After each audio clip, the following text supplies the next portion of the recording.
பாலியகுடை கழுப்பாலத்தில் கொள்கலன் ஒன்று மோதி ஒரு வாரத்திற்குள் இரண்டாவது முறையாகவும் ரயில் போக்குவரத்திற்கு இடையூறு ஏற்பட்டது. நேற்று நள்ளிரவு இடம்பெற்ற விபத்தின் போது பாலத்தின் ஒரு பகுதிக்கு பாரிய அளவில் பாதிப்பு ஏற்பட்டது.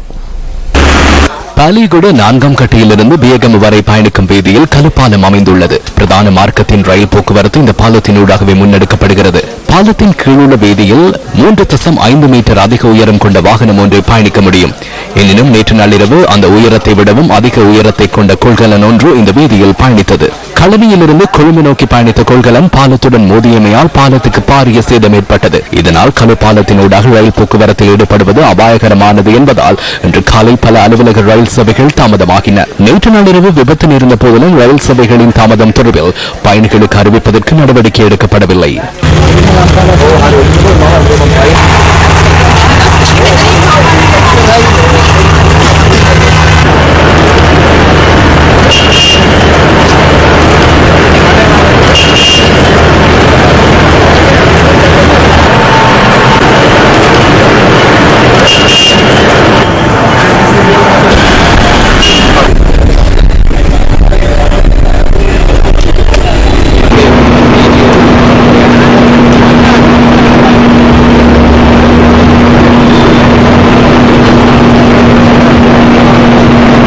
වෙච්චදී අද වෙනකන් අපිට දැනුම් දුන්නේ නෑ. මගදී දැනුම් දීලා තිබුණා නම් අපිට යන්න තිබුණා බස් වල.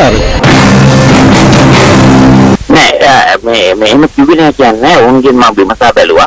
இல்லை, அறிவிக்கவில்லை என கூற முடியாது. ரயில் சேவைகளின் தாமதம் குறித்து அறிவிக்கப்பட்டுள்ளது. ரயில்வே திணைக்களத்தின் தவறினால் இந்த நிலை ஏற்பட்டுள்ளதாக அதிகளவிலான பயணிகள் எண்ணியுள்ளனர். இலங்கை ரயில்வே சேவையின் தவறினால் இவ்வாறானதொரு சம்பவம் இடம்பெறவில்லை.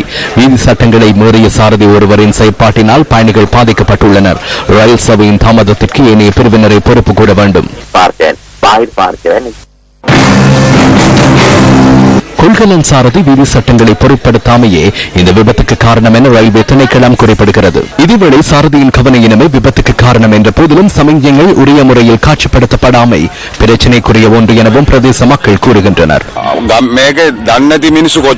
பதாகைகள் அமைக்கப்பட்டுள்ள போதிலும் இரவில் அவை தென்படாது. இதனை அறியாத சிலர் இந்த வீதியில் பயணிக்கின்றனர். பாலத்தில் வாகனம் மோதக்கூடும் என்பதை பல சாரதிகள் அறிய மாட்டார்கள். நாளொன்றுக்கு 2-3 தடவை பாலத்துடன் வாகனங்கள் மோதும். நாம் கூச்சலிட்டு லாரிகளை நிறுத்தியுள்ளோம்.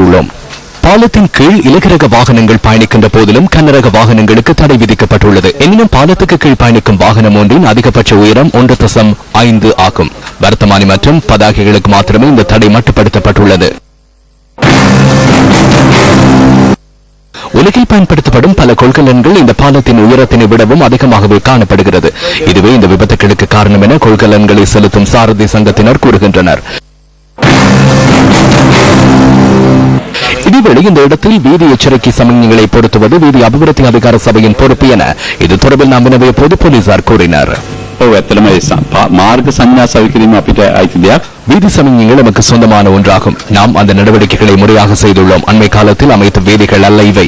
ரயில் மார்க்கத்தை உயர்த்தி நிர்மாணித்துள்ளோம். அடுத்த வீதியும் உயர்த்துவதற்கு அனைத்து நடவடிக்கைகளையும் முன்னெடுத்தோம். அந்த பகுதியை அகழ்ந்து உயர்த்த முடியுமா என நாம் ஆராய்ந்தோம். எனினும் அதனை செய்ய இயலாது உள்ளது. பாலத்தின் அத்திவாரம் கீழடங்கி காணப்படவில்லை. ரயில் மார்க்கத்திலேயே அது நிறைவு பெறுகிறது. மார்க்கத்தை உயர்த்தினால் அந்த பகுதியில் கவனமாக செல்ல வேண்டும். தற்போது மோதும் பகுதிக்கு சற்று முன்னர் வீதி தடை ஒன்றை அமைக்க வேண்டும்.